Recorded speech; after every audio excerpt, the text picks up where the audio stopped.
Okay, and we're live now. Oh my goodness, I cannot believe it. I'm actually live right now. But yeah, hello everyone. My name is Isabel Knight. I am the middle grade fantasy author of the Enchantria series, and today I am just super excited to have you guys here. And guys, if anyone is watching, please let me know in the comments down below if you can see or hear me okay. I really can't tell right now. I am just backstage in like the studio thing in StreamYard. So I honestly don't know. If you guys can hear or see me, then please do let me know in the comments. So yeah. Hold on a second.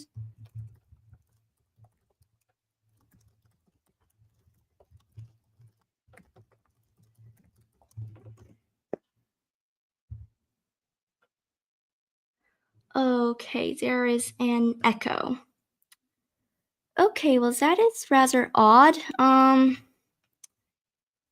Let's see. I'm not really sure what to do about that, I'm afraid. Let's see. Well, hold on a second. Well, is it all right now?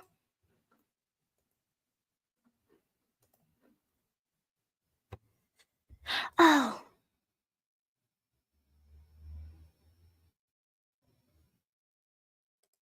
All right. Is this working? I really do not know. All right. So all right, it's the same, but it's not too bad. Okay, well that's good to know at least. I'm gonna see if there is anything I can do about that, so I will likely be fiddling around with a few tech stuff. Sorry, this was not the introduction I was hoping for, but I'm gonna see if I can fiddle around with anything and see if I can't do anything about that.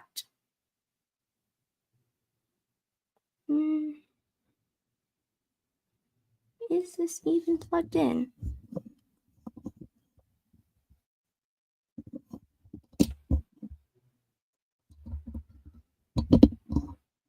I don't know if this is working.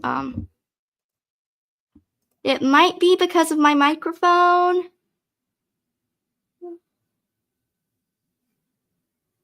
Let me see. That might be the reason why. Hold on a second. All right, well, maybe. Like, is it working now? Oh, hi Agnes, so great to see you here. Do let me know if this is working now. I unplugged my headphones. It might be because of that, because like my headphones are plugged into the microphone. Maybe I shouldn't do that. I'm just gonna plug it into my computer and see if that does anything. I'm not sure. But does this work? Let me test. Okay, I hope this is working. I really don't I'm really not sure.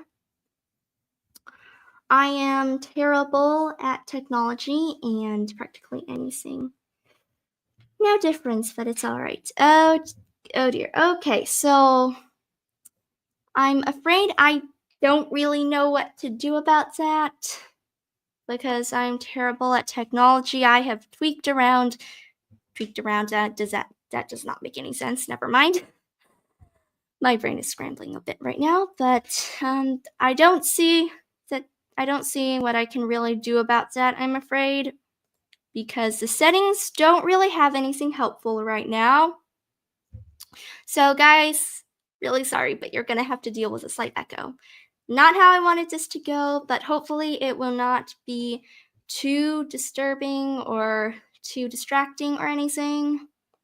I will have to watch back the replay later to see. But yeah, hello everyone. Welcome back. My name is Isabel Knight. I am the middle grade fantasy author of the Enchantria series, and I'm so excited to have you all here with me to just really like do this live reading. And it's actually my very first live reading, which is super exciting, and yeah, I'm just really excited to have you guys here. All right, so the book I'm going to be reading aloud on YouTube is this book, Enchantria, Guardian's Heir, which is a middle grade fantasy book that I wrote when I was around 10 years old, and it took several months of drafting, several months of editing, and all that before I could actually get it out into the world. But it is out in the world now, and it's actually in paperback form, which is super exciting. And yeah, I actually wrote this book because it was a very boring summer vacation, and I had absolutely nothing to do. And during that time, I was a really avid reader. I absolutely loved books. Middle grade was my favorite genre of all time, and I just decided to try and write my own middle grade book. And this is actually a story that has been in my mind and in my heart for quite some time, probably since I was like 5 years old, I think, which is quite a long time. And I'd always written it out, and I never, ever, ever got past chapter 2. But as you can see, I actually did get past chapter 2 this time, and we have a completed book. So yeah, I am just super excited to be able to share with you guys the magic of this series right here on YouTube and on Children's Book Week nonetheless. And, for those of you who don't know what Children's Book Week is, it is basically a whole week that is dedicated to kidlit and children's literature. And I have been looking forward to this week for quite a long time, probably since February, I think, because I just really love children's literature. I think children's books are some of the best books on the planet. And I just love all of the emotion and the realness that can be found in those books. And yet at the same time, there's this magical wonder and whimsy and adventure that just, I guess, really speaks to kids and adults alike. So yeah. So, yes. I will give everyone a little bit of time to show up, share a little bit about my plan for this live stream and all that. So in the meantime, guys, feel free to share where you're tuning in from, and also feel free to drop any book recommendations you might have in the live chat below. I am super excited to hear about those. So yeah. My plan for this live reading is to do a live reading, I think, almost every other day here during Children's Book Week. And I really, really, really wish that I were able to do this every day during Children's Book Week. But because of my schedule and just how hectic life has gotten, that is simply not possible for me right now. And so that is why these live readings will take place almost every other day. And I say almost because there will be a few exceptions. But yeah, the dates for the live readings are today, of course, May 5th, May 7th, May 8th, and the last one, which would be May 10th, I think, all at the same time, 9 a.m. Eastern. And during the live reading, the final live reading on May 10, I will actually be taking some questions and doing a Q&A at the end of that live reading. So guys, if you have any questions for me about my writing, about my writing process, how I get ideas, or anything writing related, then feel free to drop them in the live chat below right now, and I will make a note of those. Or you can just comment down on one of my posts, or just email me a few questions. But yeah. Alright, so I think it is probably time to get started with the live reading. I am both very excited and utterly terrified. But yeah. Alright, so let's get started then. Alright. Enchantria Guardian's Heir by me, Isabel Knight. To the dreamers and readers who find hope and magic in every page.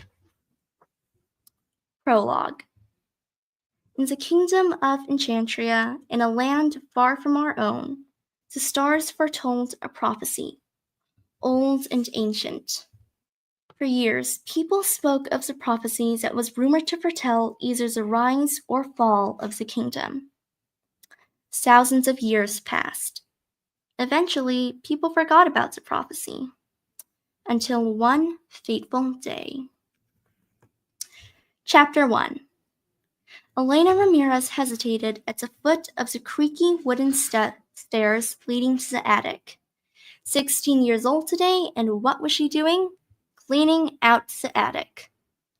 She gave a resigned sigh, her shoulders slumping. Perhaps she shouldn't have asked her father about her mother, or she could have at least been a bit less blunt about it. She shook those thoughts away and sighed, taking a step forward. The stairs groaned and creaked under her weight, as if they hadn't been stepped on in years, which was probably true. The attic had been left abandoned for 11 years.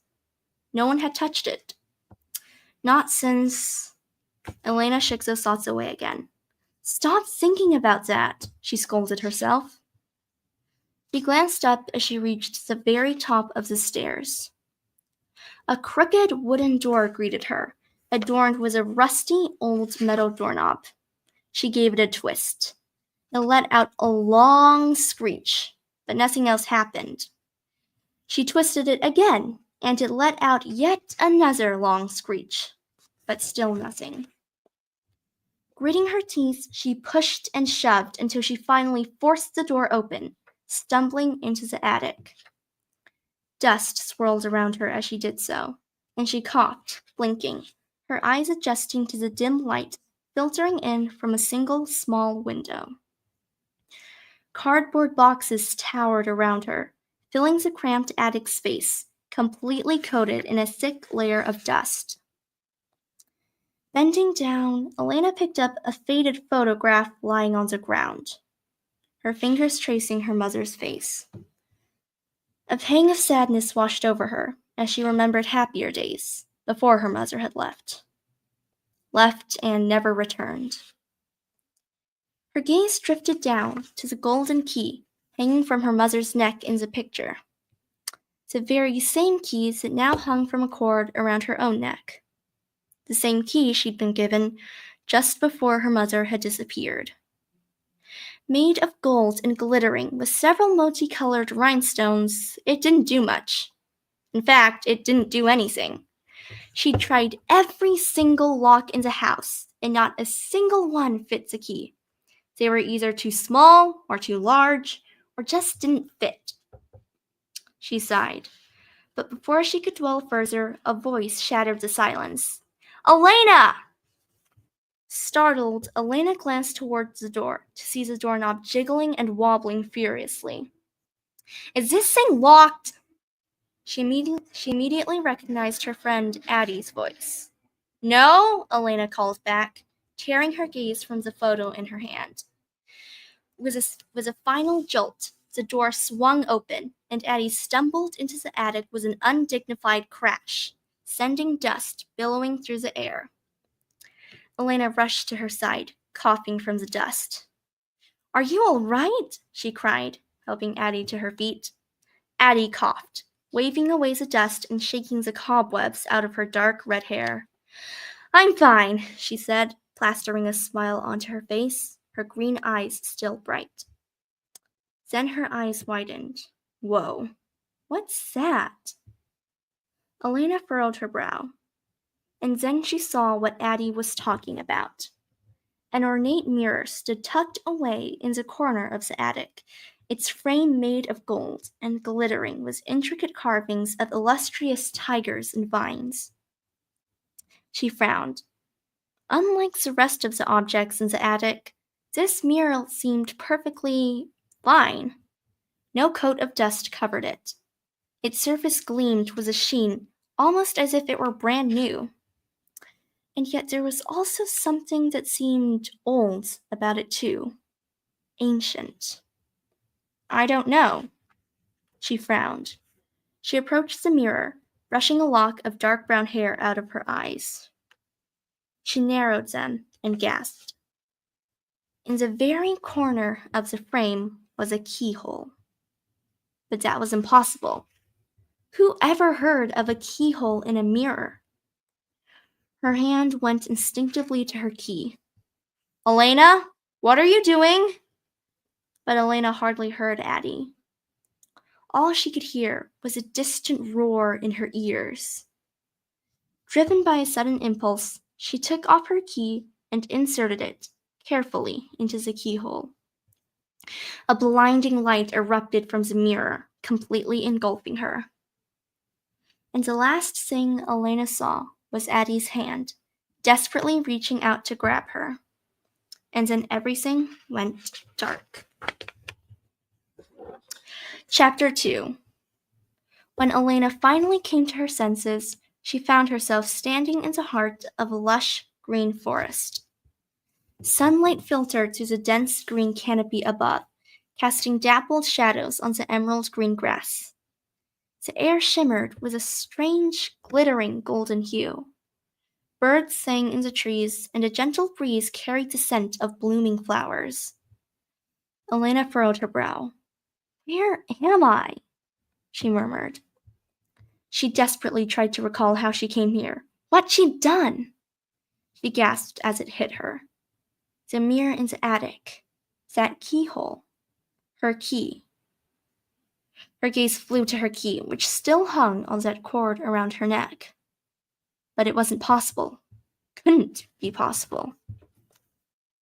Suddenly, a sharp twang cut through the air, followed by the thud of an arrow embedding itself deep in a nearby tree trunk, only inches from where Elena stood.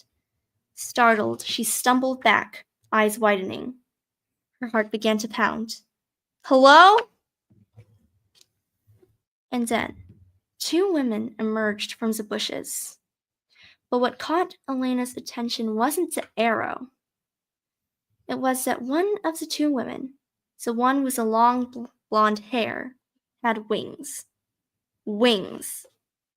Two wings, blue and resembling a butterfly's, jutting out from her back. A fairy?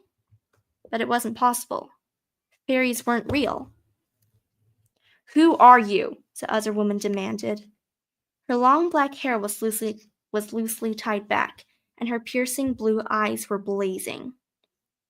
A sword hung at her side, its silver hilt glinting in the sunlight. And the most curious thing about them were their markings. Both women had markings of a tiger on their right forearm, almost like a sort of tattoo, except these ones seemed to be shimmering, glowing.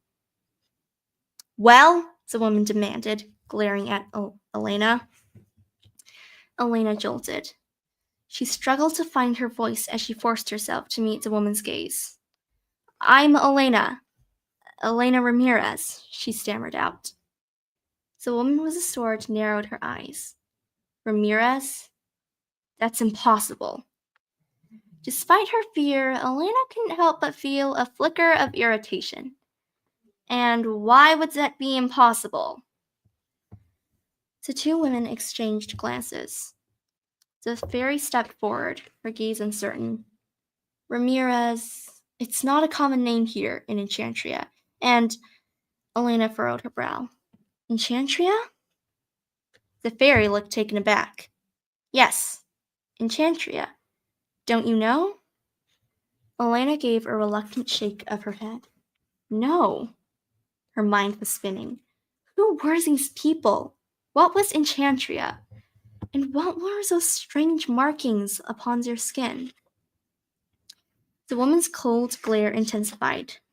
"Well then, we'll just have to..." But Elena never found out what she was going to do, because at that moment there was a whoosh. A whoosh of cold air. The sun hid behind the clouds, and the air became colder, chilling to the touch.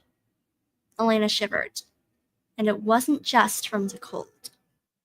The woman narrowed her eyes and drew her sword, taking a step back. "Namari," the fairy began anxiously, as she nocked an arrow, raising her bow. "What's going on?" Elena asked. Namari shot her a cold glare. "Quiet!" she hissed. What happened next nearly stopped Elena's heart. A torrent of inky black smoke appeared, shooting through the air, almost as if it was looking for something. The fairy's eyes widened. "Namari," she murmured. It can't be." Namari silenced her with a shush. "Quiet, Crystalline." "It appears the rumors are true after all," she said, her voice low. "What rumors?" cried Elena, forgetting all caution as fear seized her. Her heart pounded. "What's going on?" Namari glared at her. "Quiet," she snapped for the second time. Elena obeyed, stepping back, her heart pounding so hard she feared someone could hear it. The torrent of smoke zigzagged through the air, leaving behind it a smoky trail. And then, almost as quickly as it had appeared, it vanished, swooping into the bushes and disappearing. Crystalline let out an unmistakable sigh of relief. The sun came out of the clouds, casting its shimmering golden light upon the forest and warming the air, and the birds continued their cheerful birdsong as if nothing had happened at all. Elena shivered. "What was that?" she cried. Namari was still glaring at the spot where the torrent of shadow had been, her sword drawn. Finally she sheathed it, turning to Elena. Her gaze was cold, but she replied, "That was a shadow fairy. Or at least it's how one looks when they travel." "Shadow fairy?" stammered Elena. Crystalline gave a nod, her mouth set in a grim line. "They're not supposed to be around here. They haven't been seen since the Dark Ages. That's the second sighting we've had in Enchantria." Worry flickered in her blue eyes. She shook her head. "They were all supposed to be gone when—" She caught Namari's sharp glance and faltered. "When she disappeared," she finally finished. Elena stared at them blankly. "She?" No one answered. Namari straightened. "Crystalline, we need to take her to the Queen." Crystalline startled. "The Queen? Namari, are you sure? She's clearly not from here. Besides," Namari lowered her voice and gestured at Elena. "Her key, her name, Ramirez." She shook her head. "The Queen has to know about this." "Are you sure? Maybe she's just a girl from the village." Namari shook her head. "She's not. And you know that. The Queen has to know about this. And besides, if she really is Madeleine's daughter—" Crystalline stared at her for a long, long moment. And then she dropped her gaze and gave a short nod. All right, and I think that is probably all that I'm going to be reading for this live reading. That is like around 10 pages, I think, and that is where's I have a scene break over here, and I was planning to only read around, I think, 10 pages each live reading, which I think is around 10 to 15 minutes. At least I think, because I did spend some time fiddling around with the audio, so I cannot really tell. But yeah, guys, I really hope you enjoyed this live reading, and I hope you enjoyed listening to this story, and I do hope that you will join me for the next live reading, which will be happening, I think, the day after tomorrow at 9 a.m. Eastern. The link or the stream should be up on my YouTube channel, and you can head to there to see exactly what time it'll be. I think it's at 9 a.m. Eastern, but you may want to head there just to be sure. But yeah, thank you guys so much for coming. I actually wasn't sure if anyone would come, but yeah. So yeah, thank you guys so much. I really do hope you enjoyed this live reading. And yeah, I shall end the stream and I guess just leave you off with that scene, which is kind of a bit of a cliffhanger, I'm afraid. But I'm an author. I love cliffhangers. So, but yeah, thank you guys so much for coming. And, I was super excited to be able to read part of my work out loud with you guys and to celebrate Children's Book Week with you all. So, yeah, thank you guys so much for coming. And I hope to see you at the next live reading. All right, bye.